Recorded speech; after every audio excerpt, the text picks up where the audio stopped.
నాడు వైఎస్ఆర్, నేడు జగన్. పేదల బతుకుల్లో వెలుగులు నింపడానికి తండ్రి ఒక్క అడుగు వేస్తే కొడుకు జగన్ 10 అడుగులు వేశాడు.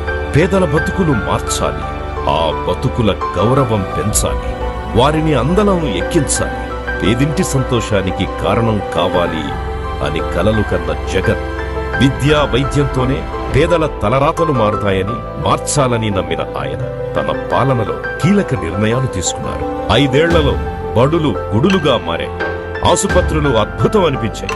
వైద్య వ్యవస్థను, విధానాన్ని మరింత పటిష్టం చేయాలి అన్న లక్ష్యంతో ఆనాడు కేంద్రంతో పోరాడి మరి రాష్ట్రానికి మెడికల్ కాలేజీలు తీసుకొచ్చారు. 17 ప్రభుత్వ వైద్య కళాశాలలు స్థాపించారు. దేశమే ఆంధ్రప్రదేశ్ వైపు చూసేలా చేశారు.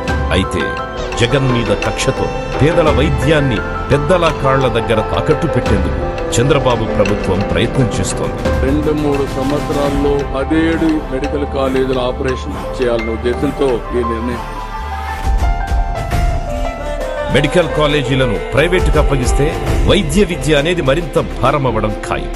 అలాంటిది పేదవాడికి నవ్వును దూరం చేసి బతుకులతో ఆడుకుంటాము అంటే చూస్తూ ఊరుకునేది లేదంటూ యుద్ధానికి సిద్ధమవుతోంది. 1,000,000 సంతకాల సేకరణ అనే కార్యక్రమానికి శ్రీకారం చుట్టూ మెడికల్ కాలేజీని మేమంతా కూడా ప్రైవేటీకరణను వ్యతిరేకిస్తున్నాము.